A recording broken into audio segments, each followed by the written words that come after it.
Shalom, family.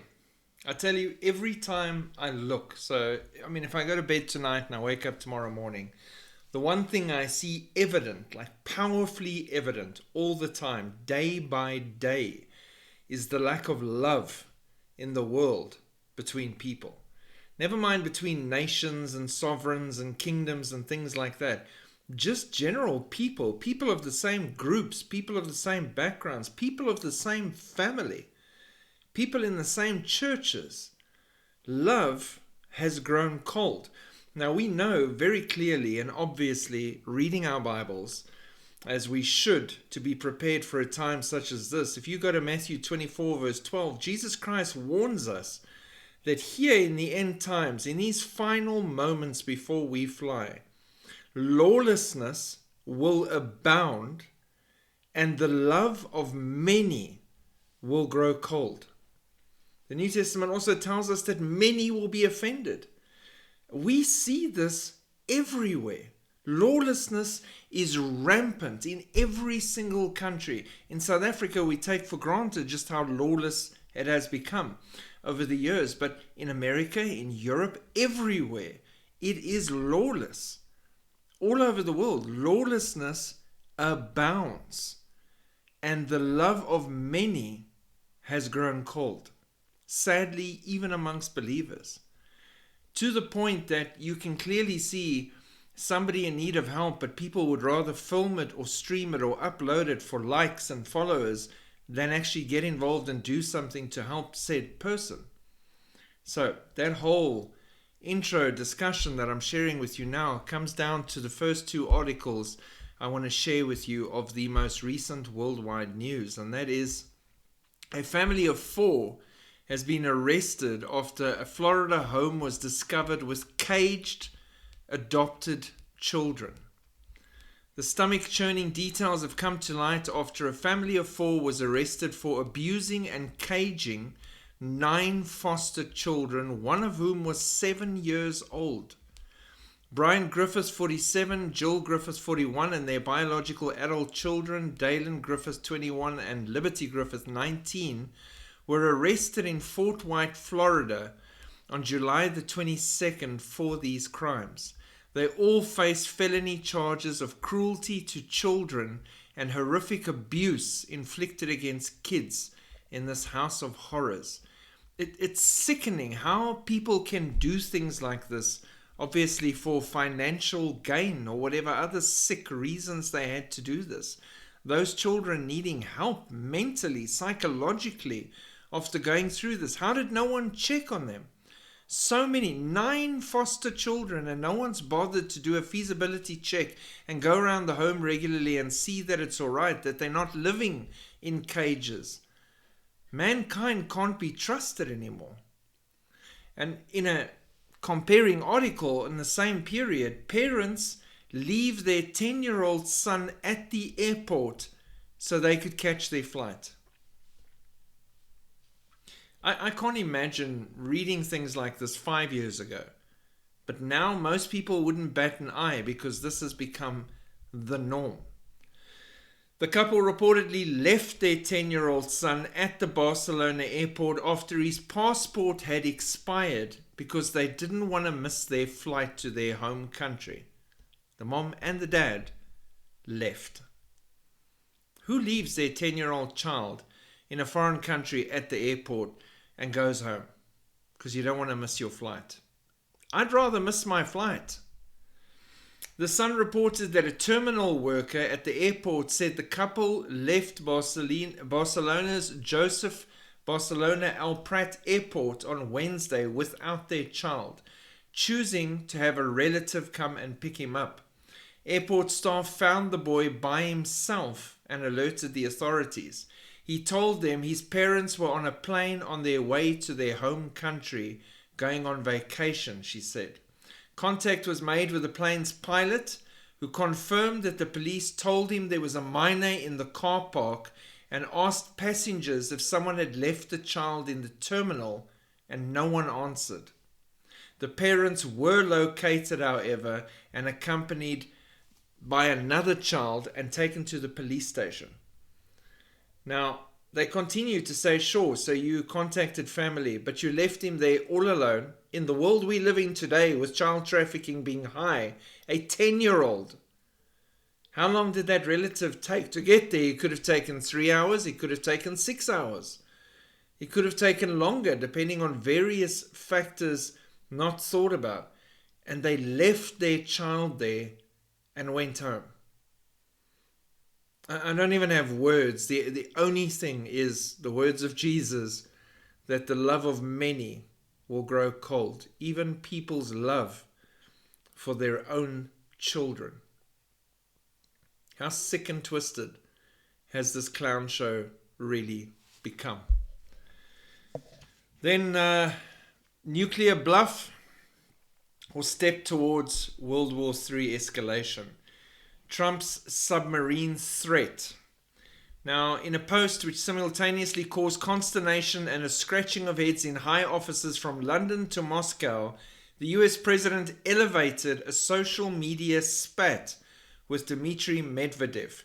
Now, we know, we've covered Medvedev on this channel many times, and I've said before, you guys can be glad he's not in charge of Russia at the moment, and Putin is. Because Medvedev loves threatening people with nuclear annihilation, radioactive tidal waves, all sorts of things like that.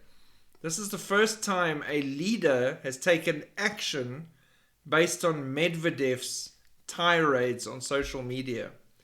The Washington Post reported that Russian officials were seeking clarity from America about what lies behind Trump's words, while Novosti, a state-controlled Russian news agency, reported it had not received a response to its own inquiries to the White House, the Pentagon, and the US Central Command about any shift in US nuclear postures. Diplomatic sources nonetheless suggest that Moscow's public silence on the matter of America's submarines should be interpreted as a sign that the Kremlin did not consider Trump's remarks worthy of a response,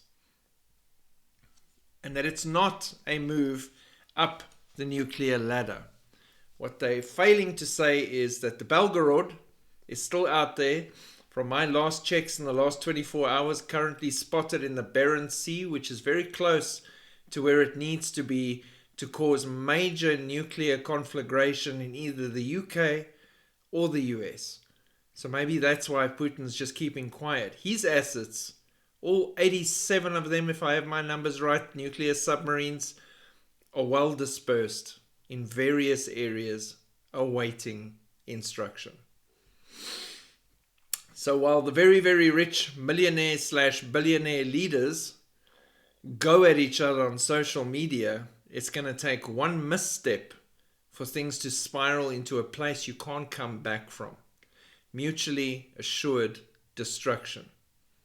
Am I worried though? No. I have Jesus. I'm good. I'm leaving very soon. Not on a jet plane. I'm leaving with the rapture very soon. Then moving on, Americans, according to the latest survey, are spending nearly half their days online, and young people are being more suicidal than ever before. Now, I personally was shocked at this headline because I thought it's way more than that. I would hazard a guess that it actually is way more than that. And it's not just Americans, it's the world. Because the world is seeking hope and distraction and entertainment online. And they are flocking to their devices all the time to give them that satisfaction. They are not turning to each other, and they are not turning to God. Society apparently has gone completely nuts, which we know. I mean, clown world. But the suicide rate is soaring because in seeking validation and hope and everything from AI and technology, there is no connection, and it drives people to a place of hopelessness with no way out and nobody to talk to. Nearly half of young women who received their first smartphone at the age of 5 or 6, why are you giving your kids phones and devices at that age, are reporting having suicidal thoughts, compared to just a quarter of those who waited until 13 to get their device. A sweeping new study tracking more than 100,000 young adults across the world reveals a troubling pattern that should alarm parents. Younger children are first owning their smartphones and their mental health is crashing. Spend time with your kids. Teach them about Jesus. Take them outside and show them what a flower looks like. Educate them. Spend time with them. Teach them they can come to you when they need to talk. Introduce them to God, not the latest smartphone. There's a reason people like Steve Jobs didn't really want their kids to have those devices, because they know the damage that they cause. Then, once again, Christians are being killed and slaughtered all over the world, as per usual, and mass media is silent. And on top of that, persecution is ramping up through the roof. China has arrested pastors on charges of illegal business operations. Now, it sounds hectic, but what they're actually talking about is they're involved with receiving Bibles and selling them everywhere where they're needed. Now, I'd rather give them away, but still, just because the Bible's involved, it's illegal business operations. The authorities arrested a Protestant pastor on charges of illegal business operations weeks after he and several church members were detained by the Chinese Communist Party's crackdown on unregistered Christian activity across the country. Pastor Wang Yizi was informed of his formal arrest this week, more than a month after he and 4 others were taken into custody. Security officials on June the 26th told the UK-based group Christian Solidarity. They reported that the Chinese human rights lawyers group accused authorities of using broad and ambiguous charges such as illegal business operations to detain religious figures. The act of recording and distributing sermons falls within constitutionally protected expressions of religious belief. But they've got to have a camera on the pulpit and in various places in the church to record and watch everything, including facial recognition technology. Separately, in April, 9 Christians were convicted in Inner Mongolia for reselling legally published Bibles through an unregistered house church. Sentences range from 1 year to 5 years and fines in the vicinity of $137,000. All 9 individuals were convicted on the same charge used against Pastor Wang. Unregistered house church. Can you imagine? You now are led by the Spirit. You get a bunch of people together. They get saved. They're all meeting at your house once a week, like I have here at mine too. And we're fellowshipping together, but we haven't registered the house church. We could get locked up for between 1 and 5 years. Please pray for our brothers and sisters who are suffering like this in all these countries. North Korea, China, Iran, even Israel, all these nations, all over the world, and now even in the West, the persecution against true believers is ramping up through the roof because the enemy knows he's out of time. Pray for your brothers and sisters and for the Holy Spirit to empower them and be with them in this time until we fly. God bless. Keep looking up. Shalom.